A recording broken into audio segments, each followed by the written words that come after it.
नमस्कार दोस्तों। एक समय की बात है, भगवान बुद्ध अपने शिष्यों को उपदेश दे रहे थे। तब उनके किसी शिष्य ने उनसे यह 3 सवाल किए। पहला, कौन किसके भाग्य का खाता है? दूसरा, संसार का सबसे बड़ा बलवान कौन है?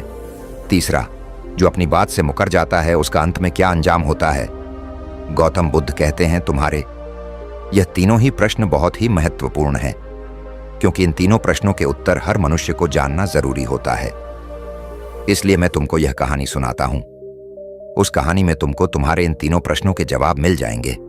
कृपया तुम कहानी को ध्यान लगाकर सुनना। एक समय की बात है, एक विशाल और घने जंगल के बीचों बीच एक सुंदर गांव था। इस गांव के लोग बहुत मेहनती और ईमानदार थे, लेकिन उनके जीवन में एक बड़ा संकट था।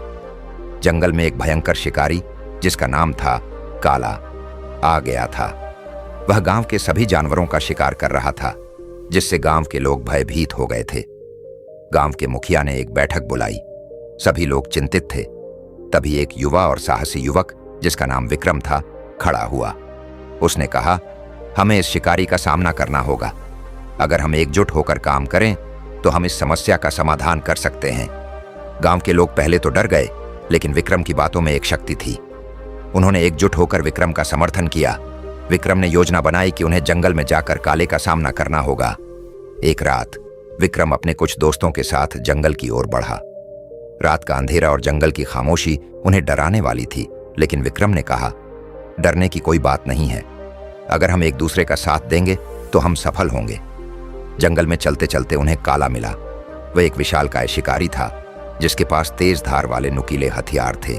काला ने विक्रम और उसके दोस्तों को देखकर हंसते हुए कहा, क्या तुम लोग मुझसे लड़ने आए हो? तुम्हारी हिम्मत कितनी है? विक्रम ने ठान लिया कि वह हार नहीं मानेंगे। उसने अपनी योजना के अनुसार कार्रवाई की। उसने अपने दोस्तों को इशारा किया और सबने मिलकर काले को चारों ओर से घेर लिया। काला ने पहले तो उन्हें डराने की कोशिश की, लेकिन विक्रम की हिम्मत ने सभी को प्रेरित किया। फिर विक्रम ने कहा, हम केवल अपने लिए नहीं, बल्कि पूरे गांव के लिए लड़ रहे हैं। हमें जीतना है। इस प्रोत्साहन ने सभी को और भी मजबूत बना दिया। उन्होंने मिलकर काले पर हमला किया।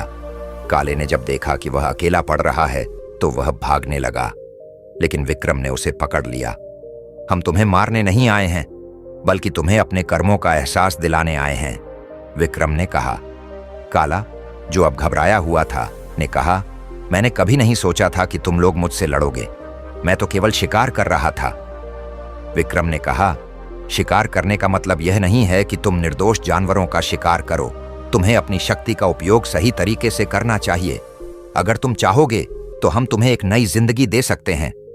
काला ने विक्रम की बातों को समझा और उसकी मदद करने का वादा किया। विक्रम ने काले को माफ कर दिया और उसे अपने गांव में शामिल कर लिया। धीरे धीरे काला गांव के लोगों का दोस्त बन गया और वह अपने शिकार करने की आदत को छोड़कर गांव की रक्षा करने लगा। इस घटना ने पूरे गांव में एक नया उत्साह भर दिया। सभी ने विक्रम की हिम्मत और साहस की प्रशंसा की।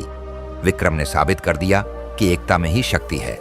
विक्रम और काले की दोस्ती ने यह सिखाया कि हमें एक दूसरे को समझना चाहिए और हमारे बीच के डर को खत्म करना चाहिए। उस दिन के बाद से गांव में शांति और सद्भावना बनी रही। राजा विक्रम का नाम जंगल के कोने कोने में गूंजने लगा और लोग उन्हें एक प्रेरणा के रूप में याद करने लगे। उनकी कहानी ने सभी को यह सिखाया कि असंभव कुछ भी नहीं है, अगर हम एकजुट होकर काम करें। यह कहानी हमें यह सिखाती है कि संघर्ष का सामना करने के लिए हिम्मत और एकता आवश्यक है। विक्रम की प्रेरणादायक यात्रा ने साबित किया कि साहस और दोस्ती से हम किसी भी समस्या का समाधान कर सकते हैं।